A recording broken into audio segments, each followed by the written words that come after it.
सतगुरुदेव की जय। बोलिए बंदी छोड़ सतगुरु रामपाल जी महाराज की जय। अनादिकाल से ही मानव परम शांति, सुख और अमृत की खोज में लगा हुआ है। वह अपने सामर्थ्य के अनुसार प्रयत्न करता आ रहा है, लेकिन उसकी यह चाहत कभी पूर्ण नहीं हो पा रही है। ऐसा इसलिए है कि उसे चाहत को प्राप्त करने के मार्ग का पूर्ण ज्ञान नहीं है। सभी प्राणी चाहते हैं कि कोई कार्य न करने पड़े,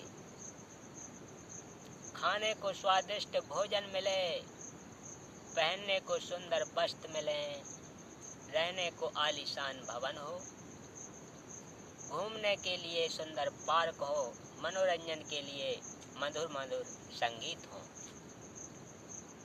नाचें गाएं खेलें कूदें, मौज मस्ती मनाएं और कभी बीमार ना हो, कभी बूढ़े ना हो और कभी मृत्यु ना हो। और ना ही ऐसा संभव है, क्योंकि यह लोक नाशवान है।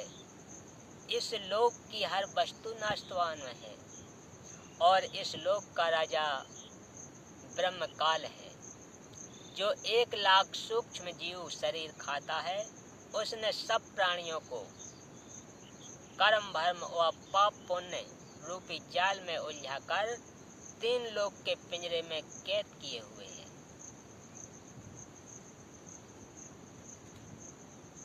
कबीर साहब कहते हैं, 3 लोक पिंजरा भया, पाप पुण्य तो जाल, सभी जीव भोजन भये, एक खाने वाला काल।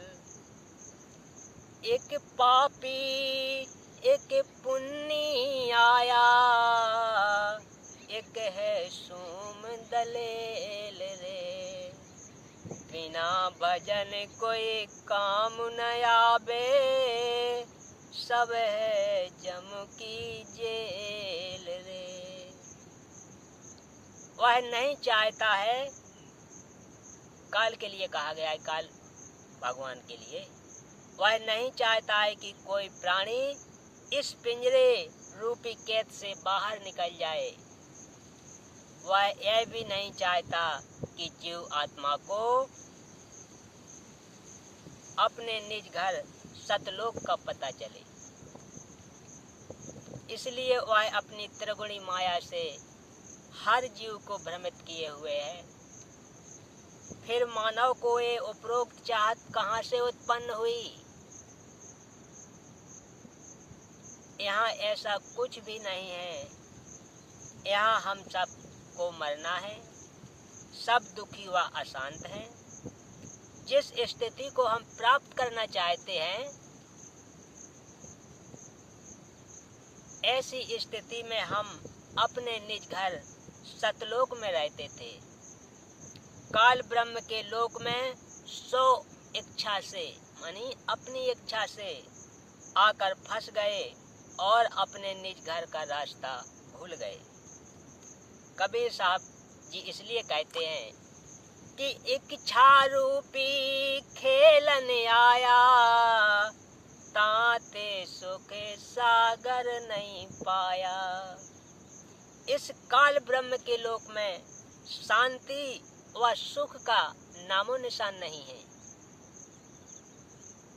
त्रिगुणी माया से उत्पन्न काम क्रोध लोभ मोह अहंकार राग द्वेष हर्ष शोक लाभ हानि मान बड़ाई रूपी अवगुण हर जीव को परेशान किए हुए हैं।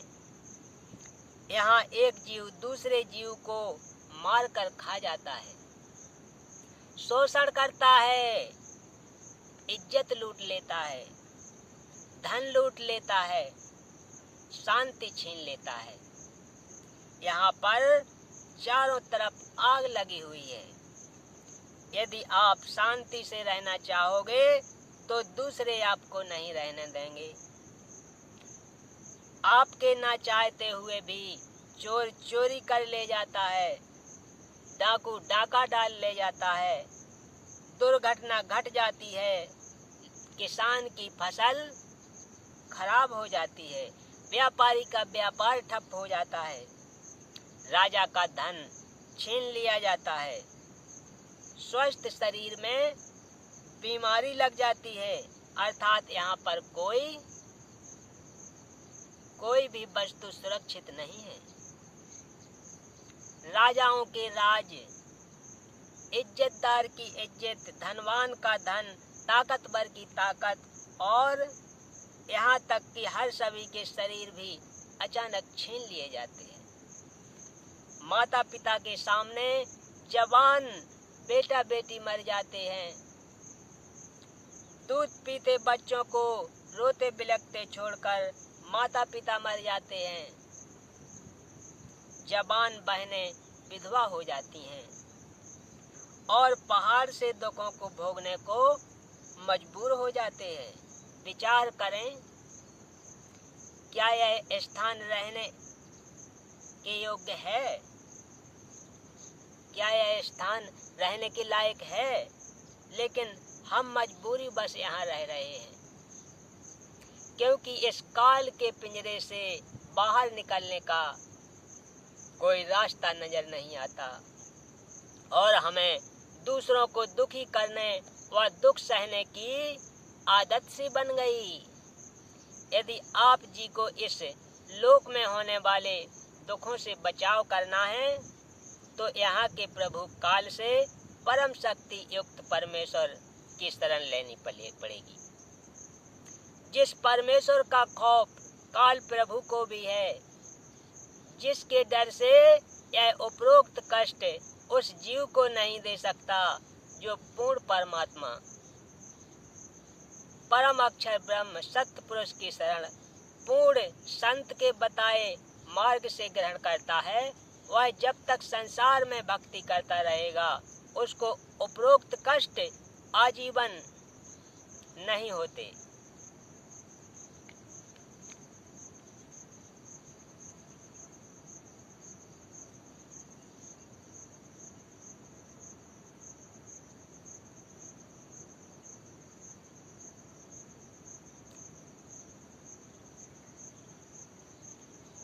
जो व्यक्ति इस ज्ञान गंगा को पढ़ेगा, उपरोक्त ज्ञान हो जाएगा कि हम अपने निज घर को भूल गए हैं, वहाँ परम सुख और शांति यहाँ ना होकर निज घर सतलोक में है, जहाँ पर ना जन्म है, ना मृत्यु है, ना बुढ़ापा, ना दुख, ना कोई लड़ाई झगड़ा है और ना कोई बीमारी है, ना पैसे की कोई लेन देन है, ना मनोरंजन के साधन खरीदना है। वहाँ पर सब परमात्मा द्वारा निःशुल्क व अखंड है। सतलोक में केवल एक रस परम शांति व सुख है। जब तक हम सतलोक में नहीं जाएंगे तब तक हम परम शांति, सुख व अमृत को प्राप्त नहीं कर सकते। सतलोक में जाना तभी संभव है जब हम पूर्ण संत से उपदेश लेकर पूर्ण परमात्मा की आजीवन भक्ति करते रहें। इस पुस्तक ज्ञान गंगा के माध्यम से जो हम